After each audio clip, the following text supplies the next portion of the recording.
gustaría llevarlos a un tema que si no lo están discutiendo activamente, sin duda lo están escuchando por todas las partes, que es inteligencia artificial.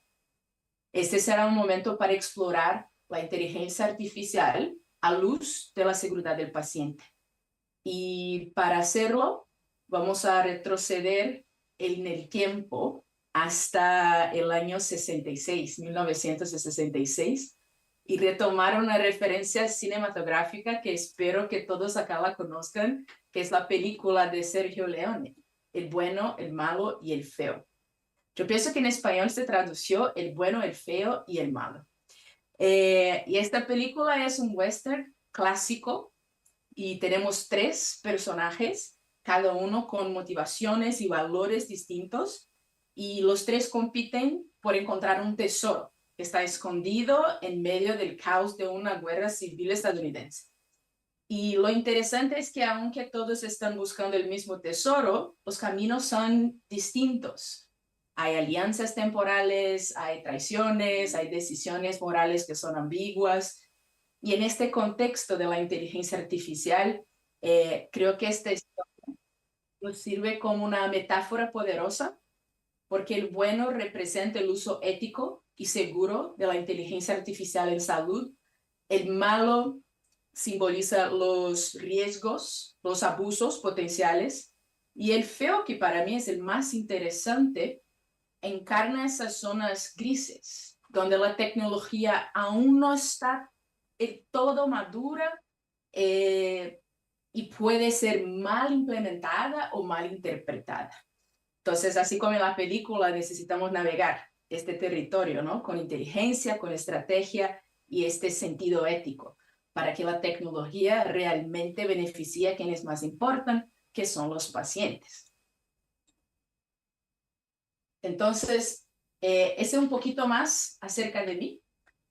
Yo soy Laís Junquera, tengo un MBA en Salud e Innovación, soy Black Belt, Lean Six Sigma, soy gerente de calidad, seguridad del paciente e innovación en el CEPIR, y en SOBRASP, en la Sociedad Brasileña para Seguridad del Paciente, tengo el honor de estar en algunos grupos. Soy docente del curso de Fundamentos para la Seguridad del Paciente, de SOBRASP también. Soy directora y productora de un podcast que se llama Pausa por Café, acerca de calidad asistencial y seguridad del paciente. Soy miembro honorario de la Fundación para la Seguridad del Paciente en Chile, que me hace muy feliz. Miembro asociado de la Asociación Internacional de Profesionales de Innovación y tengo una colección, soy coautora de una colección de la Doctora Seguridad, que son libros infantiles para enseñar a los niños acerca de seguridad del paciente, que están disponibles de forma gratuita. Entonces, empecemos con lo bueno.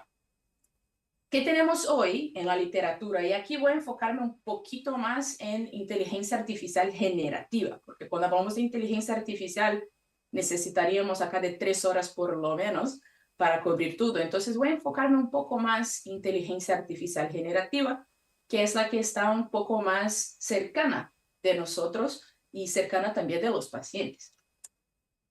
Como herramienta de apoyo, lo que tenemos hoy publicado es que la inteligencia artificial sí puede ayudar ahorrando tiempo a los proveedores de atención médica y ayudarnos a evaluar los casos de los pacientes. También nos apoya muchísimo a mejorar la precisión del diagnóstico y reducir los costos, al guiar a estos proveedores de atención médica hacia los procedimientos que sean más rentables. Toda la información que vamos a ver en esta pantalla es de este reporte de Patient Safety and Artificial Intelligence que tenemos del IHI. También sabemos que la inteligencia artificial generativa puede mejorar la calidad de la atención, reducir los costos y mejorar las experiencias, tanto de los pacientes como de los proveedores de atención médica. Y la velocidad de desarrollo y de implementación, que tiende a acelerarse cada vez más, nos permite tener una posibilidad de tener acceso a herramientas que antes, en el pasado, mirábamos y pensábamos, en 5 o 10 años tal vez vamos a tener acceso a eso. Entonces, que la idea, esta velocidad de desarrollo e implementación, permite que estas herramientas estén cada vez más disponibles a todos. Ahora vamos a mirar qué velocidad estamos hablando. En este video tenemos acá, empieza en los 50 con Turing y mira la cantidad de innovaciones y de nuevos proyectos que surgen siempre y la aceleración de verdad de todo lo que tenemos. Por ejemplo, ChatGPT, que mucha gente lo utiliza, empezamos acá en 2023 y mira qué rápido que fue este avance. Yo recomiendo a todos que quieren mantenerse actualizados acerca de AI. Es un mapa que se llama theainavigator.com. Aquí tenemos en la pantalla, aquí por detrás. Es posible mirar eso. Y yo recomiendo muchísimo porque hay cosas de diferentes industrias, no solo de salud, y realmente es posible mirar cuánta innovación estamos teniendo acerca de AI. Un otro video que me gusta muchísimo también nos muestra esta velocidad de la inteligencia artificial. Ahora vamos a mirar la velocidad de la inteligencia artificial para generación de imágenes. Y acá yo no incluí el último modelo de Google, V3, porque no hay un video de esta persona. Pero vamos a ver en 6 meses lo tanto que mudó la inteligencia artificial generativa para imágenes. Este era Will Smith en 2023, comiendo un espagueti. Entonces, ¿qué ves? Que parece una cosa de los años 90, ¿no? Si miramos ahora de los años 90. Parece una cosa de verdad muy vieja. Pero si miramos ahora, en 6 meses, este fue el cambio. Impresionante, ¿no? Tan impresionante que estos 2 últimos videos son reales, son Will Smith. Lo que Will Smith hizo cuando miró este video, que estaba muy similar a la realidad, fue crear estos 2 videos en que parece que es inteligencia artificial, pero era Will Smith. Lo que pasó fue que durante casi 3-4 días, la internet explotó con informaciones de gente que dudaba o no si este video era real. Entonces, que tenemos un avance súper, súper, súper rápido. Ahora, a ver la otra parte, ¿no? Mudemos del espectro para el otro lado, que es el malo de la inteligencia artificial. La primera característica es esta característica que llamamos de Giggle, que es garbage in, garbage out, que es decir, basura dentro, basura fuera. Entonces, si alimentamos la inteligencia artificial con informaciones que no son informaciones correctas o confiables o informaciones, datos que son importantes, necesarios o relevantes para la cuestión, lo que vamos a tener es una basura de vuelta. La inteligencia artificial no es capaz de modificar algo malo y transformarlo en algo bueno si no alimentas con los datos necesarios, con la data necesaria. Acá tenemos una visualización de eso, que con Machine Learning ves la basura aumentada, con Artificial Intelligence ve un poquito más así con estrellas, con Generative AI puedes hacer un dibujo bonito y con Agents puede tener diversos tipos de basura. Pero los datos son súper importantes para tener los resultados que queremos. A ver, este reporte es súper interesante y habla acerca de los 10 puntos de atención para seguridad del paciente de 2025. Y lo que sabemos es cuando los modelos de inteligencia artificial se basan en datos que son deficientes, en realidad podemos aumentar las posibilidades de que se produzca un evento adverso. Esta es una característica que hablamos muchísimo cuando hablamos de estandarización de la atención, ¿no? Si estandarizas algo de forma positiva, vas a tener un resultado positivo.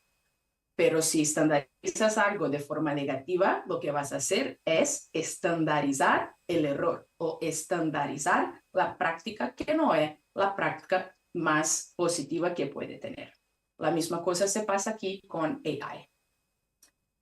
Una otra característica que sí habla muchísimo con nosotros en seguridad del paciente es una posible dificultad para determinar cuándo los eventos que pasan, sentinela adversos, son atribuibles o no a la inteligencia artificial, lo que dificulta muchísimo el seguimiento de los errores o de las fallas.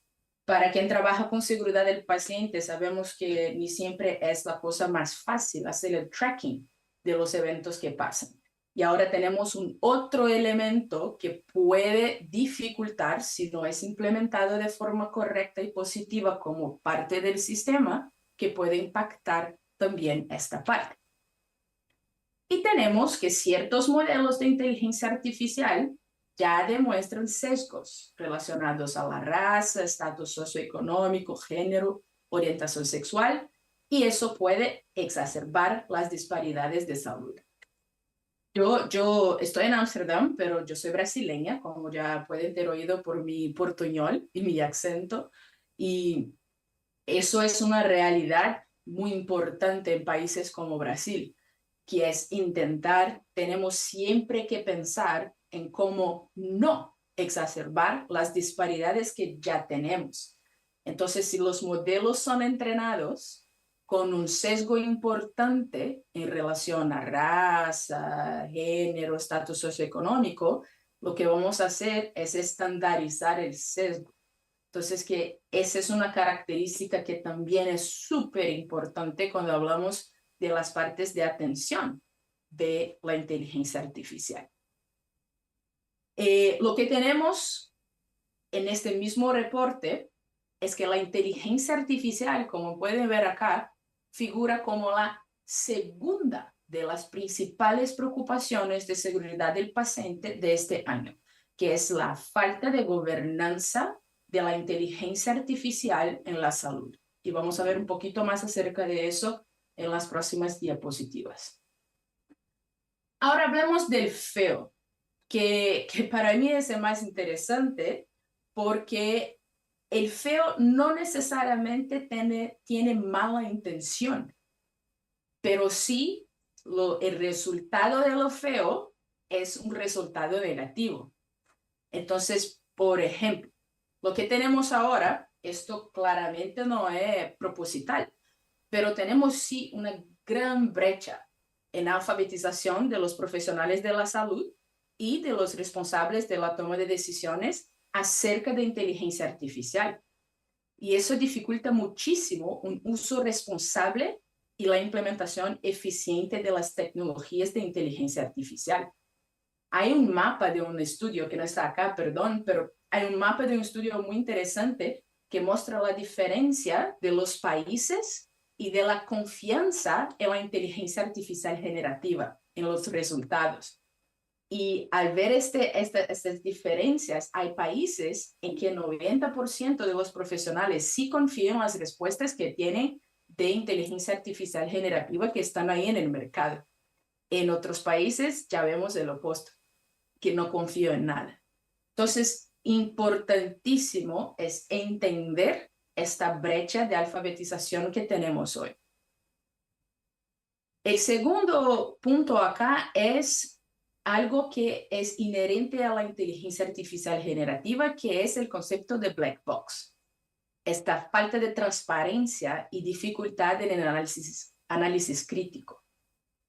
Es decir, no sabemos exactamente de dónde vienen los resultados que tenemos de búsquedas, por ejemplo, de prompts que hacemos, de preguntas que hacemos. Esto tiene la capacidad de ampliar este sesgo, a pesar de tener una buena intención, que es llevar la información a las personas. Pero, ¿de dónde viene esa información? Por ejemplo, en salud, ¿es una información basada en evidencia o es una alucinación? Muchas veces yo pregunté a inteligencias artificiales, al principio hacía muchos tests y alucinaban en completo. me dando, por ejemplo, una información, una referencia de un artículo que no existía. Y claro, como hablé antes, esta disparidad en la salud y los datos que son recopilados entre las regiones también hace más difícil la preparación de la inteligencia artificial para que brinde resultados que para nosotros sean resultados que tengan un sesgo positivo, ¿no? Que estén ahí personalizados o alineados a nuestra realidad. Y por último, lo que yo creo que es el más interesante y el más impactante que tenemos hoy, que es este efecto bala de plata de la inteligencia artificial, que es decir, las personas creen que la inteligencia artificial va a solucionar todos los retos y brindarnos oportunidades para todo lo que necesitamos en salud. Y este efecto bala de plata muchas veces nos hace olvidar de que la salud es un sistema complejo, que estamos hablando de un sistema súper complejo y complicado. Y yo tengo un hijo que está en la universidad, que está estudiando inteligencia artificial en la universidad, y entonces hablamos muchísimo acerca de programación y de todas esas cosas. Y una de las cosas que él me compartió uno de estos días, estaba trabajando en un proyecto de ingeniería y con sus compañeros de clase empezó a discutir la posibilidad de llevar estos proyectos para la salud. Y yo pensé, wow, muy interesante, ¿no? Llevar esos proyectos a salud. Pero ¿qué quieren hacer en salud exactamente? Ah, no sé, queremos arreglar lo que tiene que arreglar en la salud. Entonces, que esta motivación me hace muy alegre, muy feliz, pero esta brecha también por parte de los programadores de AI y por parte, vamos a llamarlos así, de los tecnólogos, es una brecha importante, que es la brecha del conocimiento de la gente de la salud que ya está en la salud hace mucho tiempo y la brecha y los tecnólogos que tienen este conocimiento de tecnología, pero ¿dónde van a aplicar? Falta este conocimiento del contexto. Y para hablar un poco acerca de eso, voy a salir de la salud y voy a una cadena de comida rápida, de fast food. Este es un caso muy conocido de mercadología, que era un caso en que una cadena de fast food quería mejorar las ventas de las malteadas. Entonces, la primera cosa que hicieron fue centrarse en el producto, ¿no?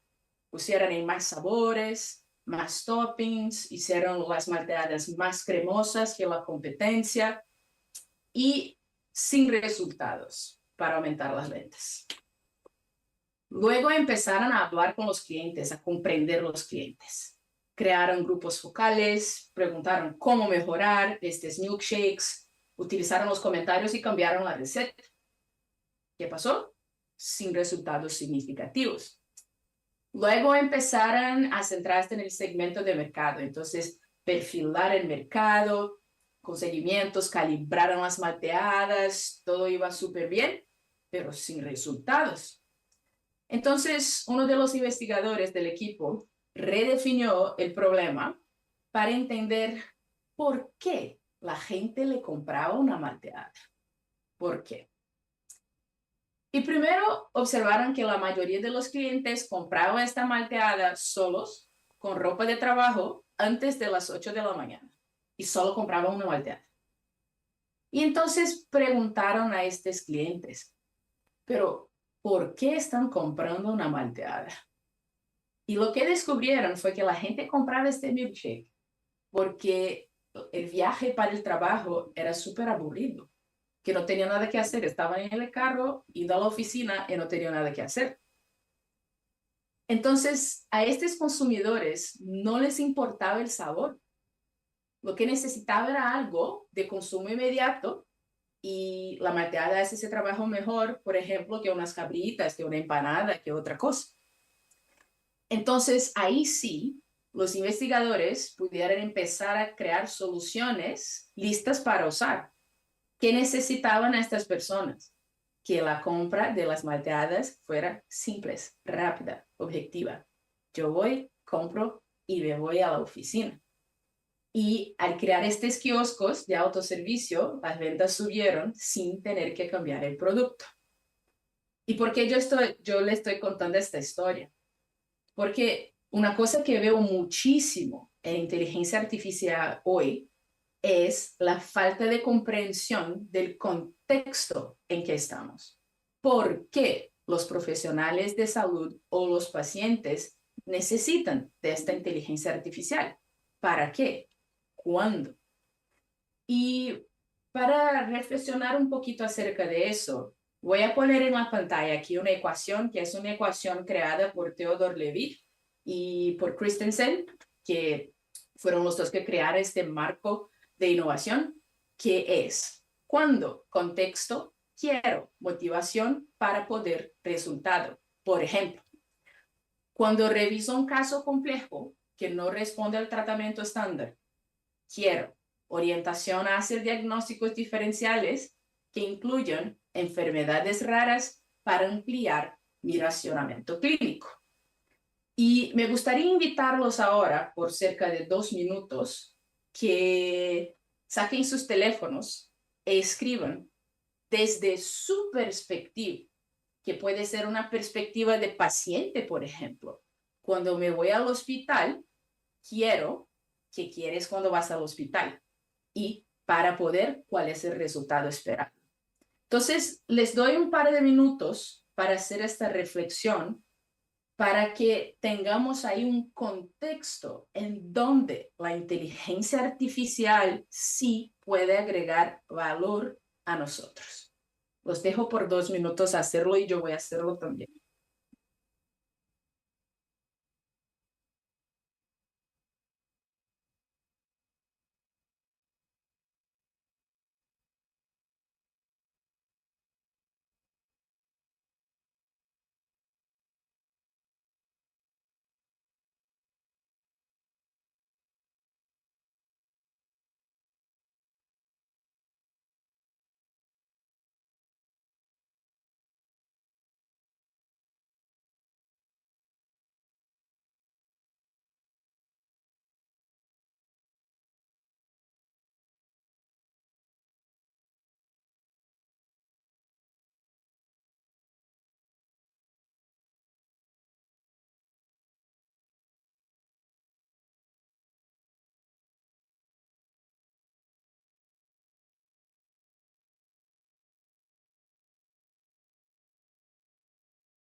Entonces, volviendo.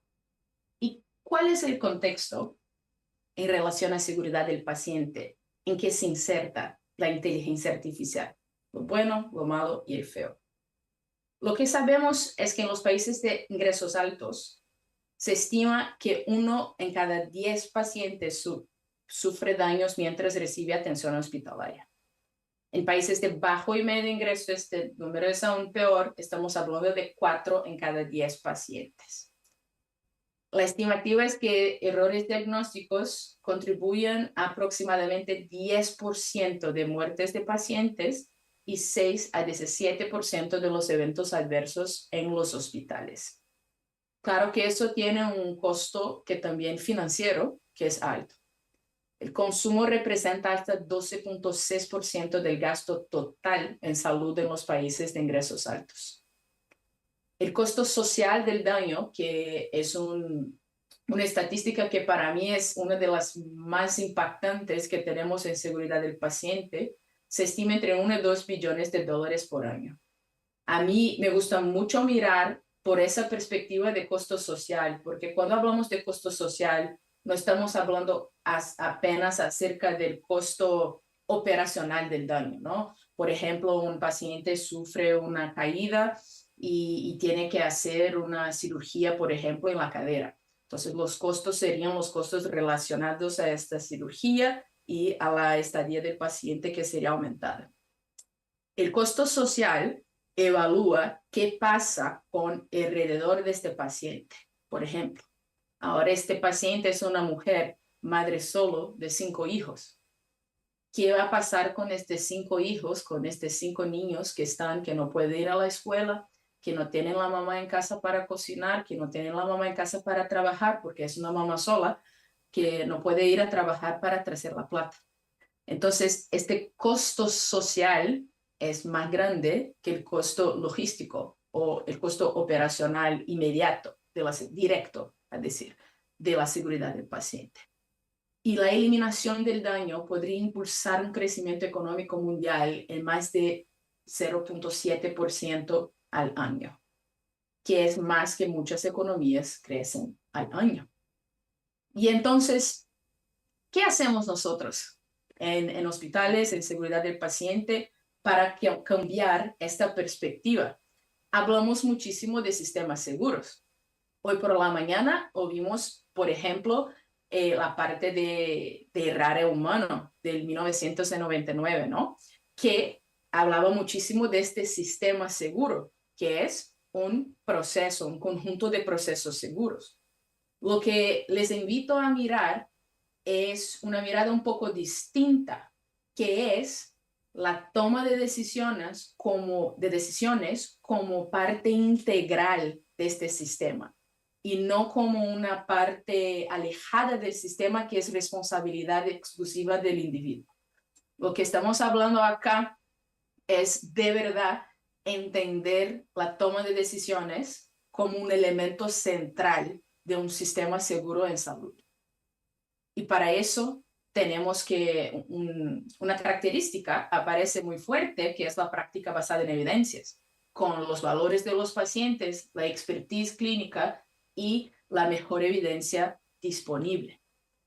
Y cuando miramos este sistema, que incluye la toma de decisiones seguras como parte central del sistema, tenemos la oportunidad de poner la énfasis en las condiciones bajo las cuales las personas tienen éxito en lugar de fracasar. Y eso parece una diferencia semántica, que estamos hablando de tener éxito y no de no fracasar.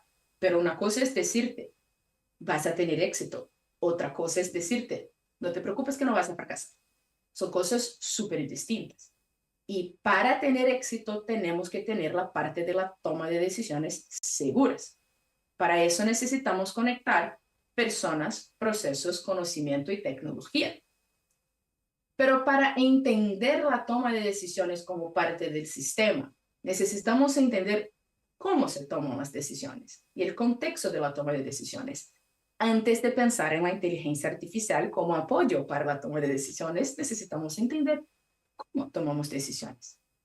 Y acá tenemos la teoría de los procesos duales.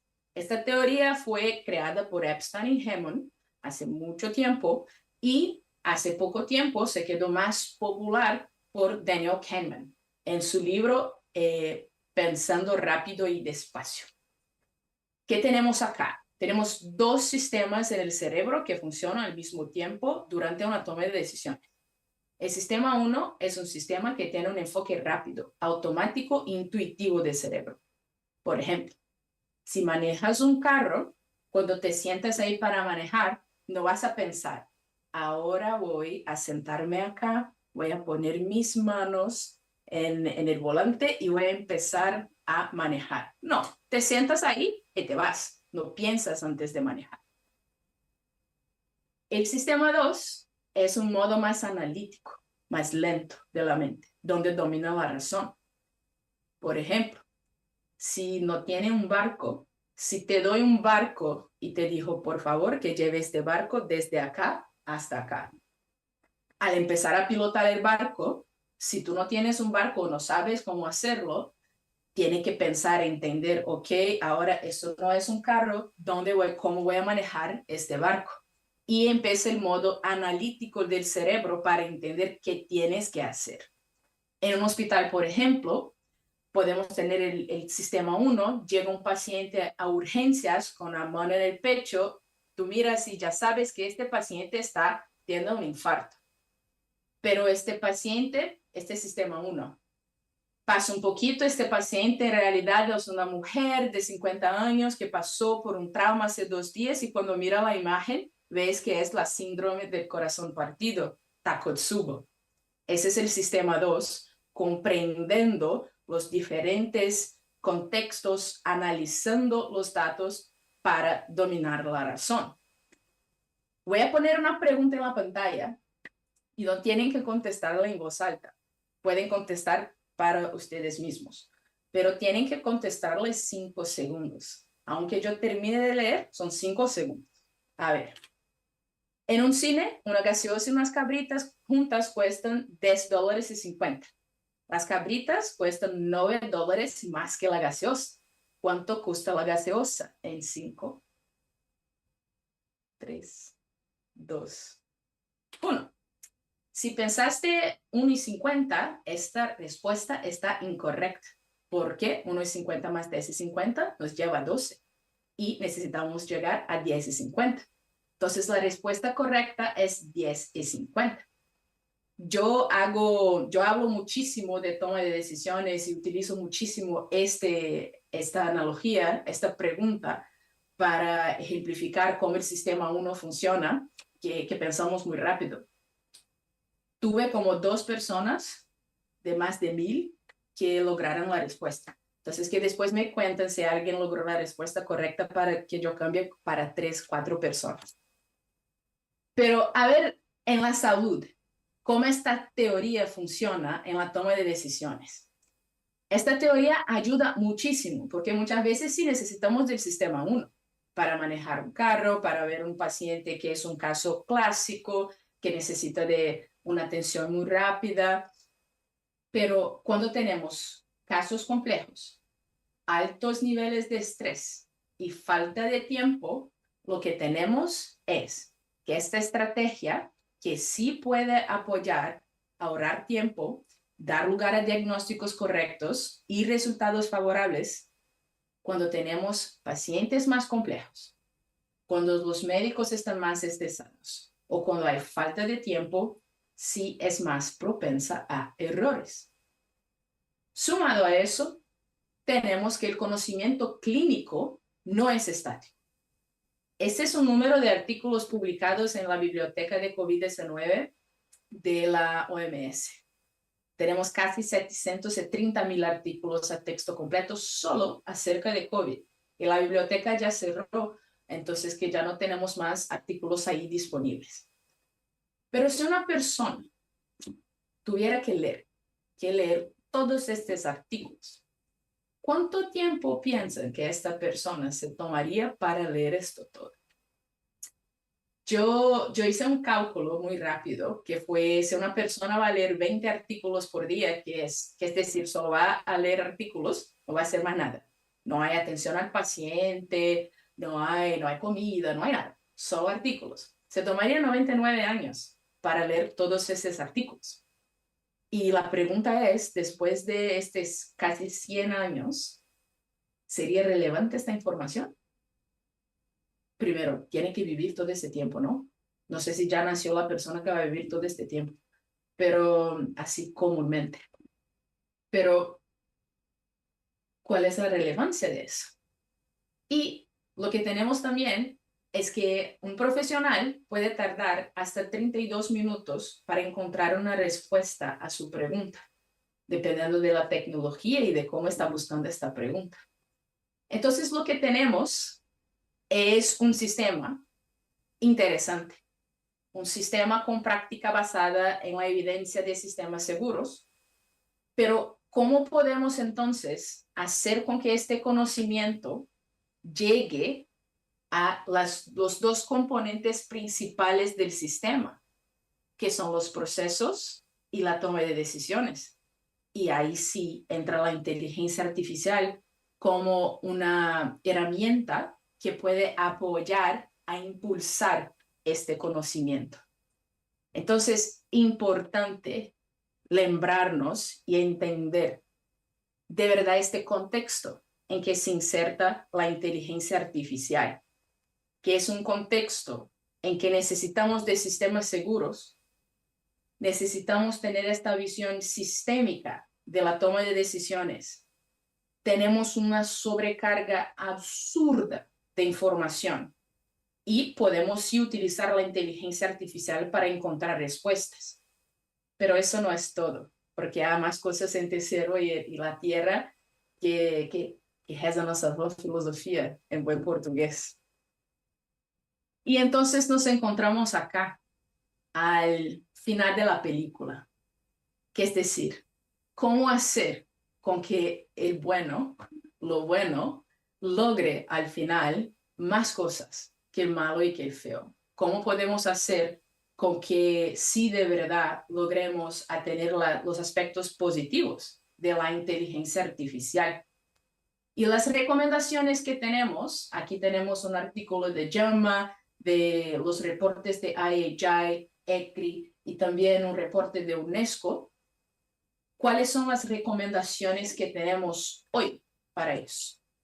Número 1, alfabetización en inteligencia artificial, especialmente en este niche que es de el uso de la inteligencia artificial generativa para la toma de decisiones clínicas. Muchísimas personas, muchísimos profesionales están utilizando inteligencia artificial generativa para toma de decisiones, pero ni siempre son herramientas que son confiables y el uso ni siempre es el uso que podría ser el uso más óptimo, ¿no? Segundo, un marco de inteligencia artificial responsable. Si volvemos a las 10 principales preocupaciones que tenemos acerca de la seguridad del paciente para este año, la segunda es la falta de gobernanza acerca de la inteligencia artificial. Entonces, súper importante entender qué es una inteligencia artificial responsable, no solo para la sociedad, para la comunidad como un todo, pero sí también para las instituciones, que consideramos en nuestra institución una inteligencia artificial responsable, un uso responsable. Un tercer aspecto súper importante es tener el humano en el ciclo, que es decir, tener supervisión de personas para los resultados, para la implementación, para la adherencia, para el uso. Tenemos que tener una responsabilidad y una supervisión. Tenemos que estar involucrados en este ciclo de desarrollo, de implementación. Importantísimo, una vez más, establecer esta gobernanza, la supervisión, orientación rigurosa para la inteligencia artificial. Si una institución no tiene esta gobernanza, no tiene la supervisión, eso no es decir que los profesionales no van a utilizar las herramientas. Al contrario, los profesionales van a utilizar las herramientas, pero sin la gobernanza. Súper importante tener intencionalidad en el diseño, en la implementación y evaluación. Es decir, hacerlo pensando en cuál es el job to be done, que es el trabajo que estamos haciendo. ¿Por qué la gente se compra una malteada? ¿Por qué la gente va a utilizar la inteligencia artificial en este contexto? Entender el contexto para tener esta intencionalidad en el diseño, en la implementación y en la evaluación. Y importantísimo, tener una herramienta que sea glass box, que es decir, yo sé de dónde vienen los resultados. Yo consigo explicar por qué los resultados están apareciendo como están. Yo sé cuál es la fuente de la información que me está brindando y yo puedo hacer clic, por ejemplo, y acceder a este texto completo. Porque es importante que no nos olvidemos de cómo las fuentes son creadas, que cómo la información es creada, cómo aprendemos con nosotros y con la ciencia. Entonces, que es importante entender, tener así una caja de vidrio y no una caja en que no logramos entender por qué las respuestas son como son. Y los dejo una reflexión que es liderazgo no se trata de estar a cargo y sí se trata de cuidar a los que están a tu cargo. Esta es una frase de Simon Sinek y me gusta mucho acerca de este contexto, porque muchas veces nos olvidamos de por qué estamos implementando inteligencia artificial y por qué esto va a ayudar a las personas. Yo tengo acá dos ejemplos de uso. Yo hasta ahora hablé de teoría, pero les gustaría mostrar dos ejemplos prácticos. Son como 2 minutos más. El primero yo voy a utilizar una herramienta que se llama Clinical Key AI para hacerlo. Esta herramienta, Clinical Key AI, es la herramienta de inteligencia artificial generativa del Elsevier para soluciones clínicas. Y lo que tenemos acá son fuentes basadas en evidencia. Entonces, que tenemos libros, artículos y contenido del Elsevier y también contenido que no es del Elsevier, como 60-40%, que nos brindan respuestas que son basadas en evidencias y que exactamente como yo hablé antes, tienen el humano en el diseño, es diseñada intencionalmente para la toma de decisiones como una herramienta que puede apoyar a la toma de decisiones a través de la emergencia de la información científica acerca del prompt, de la pregunta que ha hecho. Y van a ver durante el ejemplo que hay todas las referencias. Entonces, que hablo menos y muestro más ahorita. Dos ejemplos son dos casos reales. El primer caso fue un caso de un paciente que estaba a muchísimo tiempo en el hospital, un paciente pediátrico que estaba en hospital más tiempo de lo que él planeado inicialmente. Y entonces estaban haciendo rayos X todos los días para mirar la sonda nasogástrica, el posicionamiento. Entonces el equipo empezó a preguntarse, pero hay otras posibilidades, ¿qué podemos hacer con eso? Este caso real, este equipo se tardó 3 meses para encontrar el consenso y mirar, ok, entonces, ¿cuáles son las alternativas? Y nosotros juntos pusimos acá esta pregunta en Clinical Key AI para mirar cuál sería la respuesta. Y el segundo caso es un caso clínico total, que puede ver aquí los síntomas, los exámenes de una paciente que estaba en Reino Unido, pero una paciente de Ghana. Entonces, que van a ver acá que el diagnóstico final que va a salir no era un diagnóstico que el médico estaba acostumbrado a ver, justamente por ser una paciente que estaba en una región que no era la región de práctica de este profesional. A ver, entonces, para hacer la pregunta súper fácil, era una pregunta relacionada a calidad de la atención. Entonces, ¿cuáles son las formas más seguras de garantizar la correcta colocación de la sonda nasogástrica en pacientes pediátricos? Y como ven, vamos a tener acá las respuestas con información adicional y las referencias, que es decir, yo sé exactamente de dónde vienen estas informaciones. Y acá yo tengo la posibilidad de poner si me ayudó o no, que es un ejemplo de usuarios siendo humanos en el ciclo. Ahora, la pregunta que teníamos era entender cómo minimizar la exposición a radiación en niños. Entonces, voy a volver un poquito. Como puede ver acá, lo que la inteligencia artificial hizo fue también, Clinical Key AI, nos ofreció una pregunta de seguimiento. A mí me encanta esta funcionalidad. ¿Por qué? Porque muchas veces no sabemos lo que no sabemos.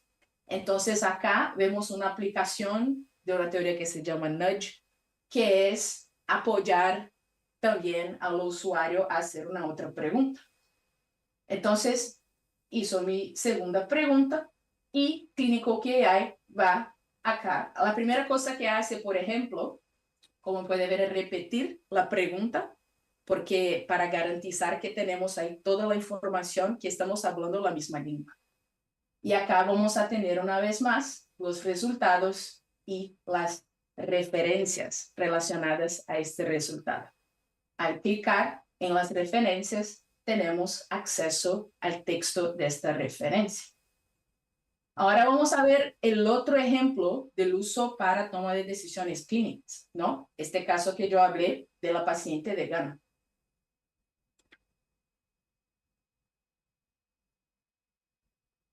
Y acá podemos ver que la primera cosa que hace, porque yo tengo algunas acronyms, algunos acrónimos, me olvidé. Tenemos aquí algunas letras que simbolizan las palabras. Entonces, lo que tenemos acá va a repetir lo que yo hablé para comprender exactamente lo que estamos hablando acá.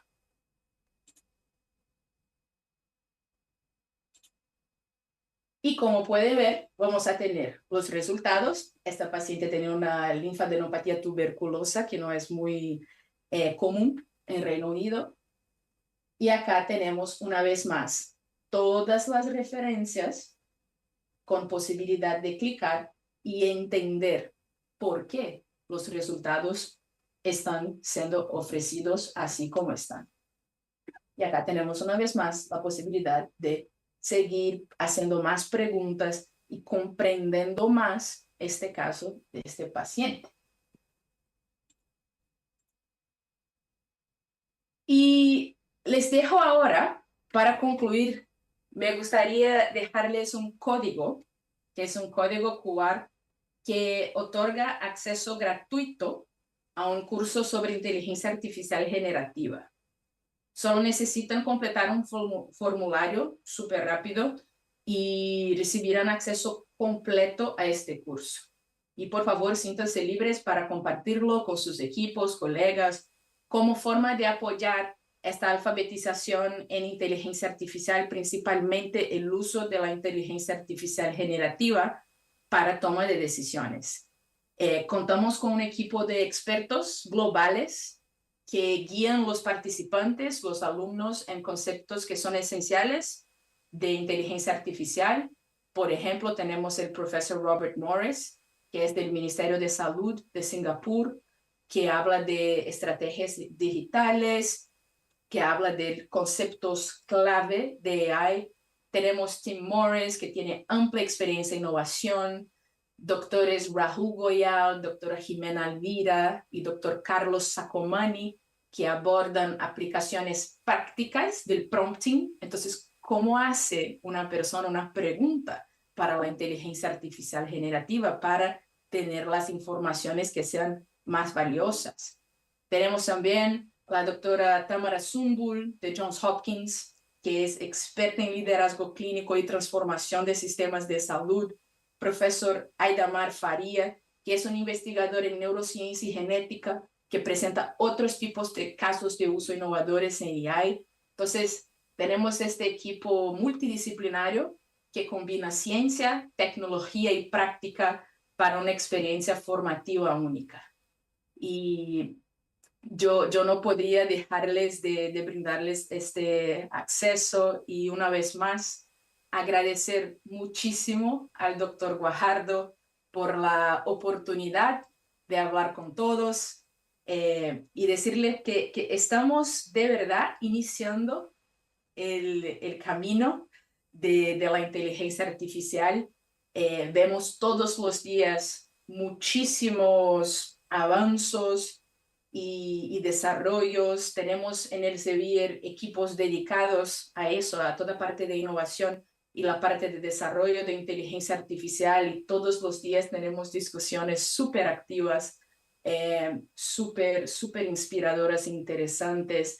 Entonces, que los invito a ser parte de este curso, a entrar en contacto con nosotros también para que sigamos juntos en este camino. Y la idea principal es apoyar a los profesionales de salud y a los pacientes para que la toma de decisiones así seguras sea parte de este sistema de salud y la inteligencia artificial sea utilizada en este contexto. Entonces, muchísimas gracias. Y si hay alguna pregunta en el chat, yo voy a quedarme acá un poquito más, entonces que puedo contestar a las preguntas en el chat y nos mantemos en contacto. Doctor Guajardo, una vez más, muchísimas gracias.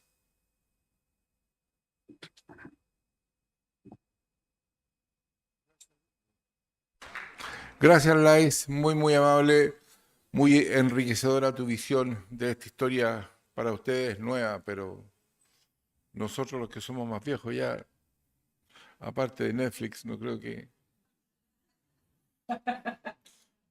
Sí, ¿te quieren hacer una pregunta? No, sí. Breve. Lais, primero felicitarte por abarcar un tema que, bueno, obviamente está en boca de todos, pero preguntarte un par de cosas que tal vez en tu experiencia puede venir bien. Primero, el cyber tiene un contexto cerrado de información, ¿no es cierto? Es así, ellos, de alguna forma, la información que generan es la que alimenta un poco el algoritmo que tú estás mostrando para la toma de decisiones. ¿Es así? Es una pregunta para después hacerte otra, perdón.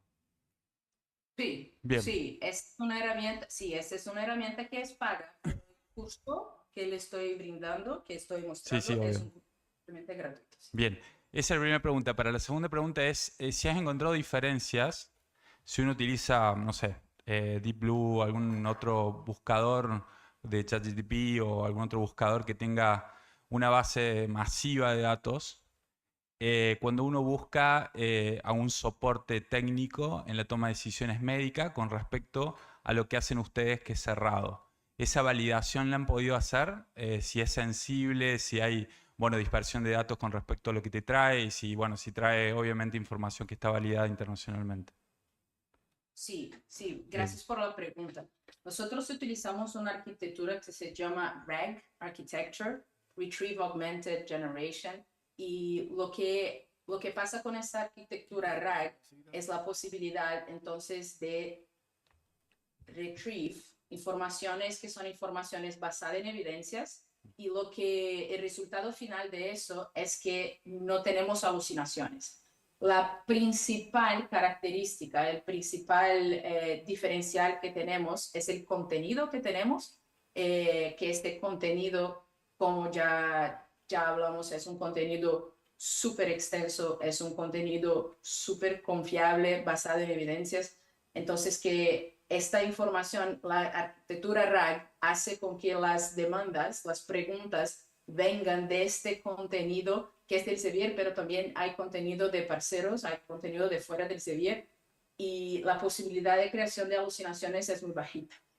Te comparto un ejemplo que tengo, que yo siempre hago cuando hago presentaciones enfocadas en demostración de las diferencias de inteligencia artificial, que es, si preguntas, por ejemplo, a una herramienta abierta, no voy a decir nombres, pero una herramienta abierta, y se hace una pregunta que parezca sencilla de forma clínica, pero que es una mentira. Por ejemplo, si preguntas acerca de la síndrome de Lollipop, o yo un día pregunté acerca de la síndrome de la doctora Seguridad, que es el personaje del libro infantil que yo tengo, que no existe.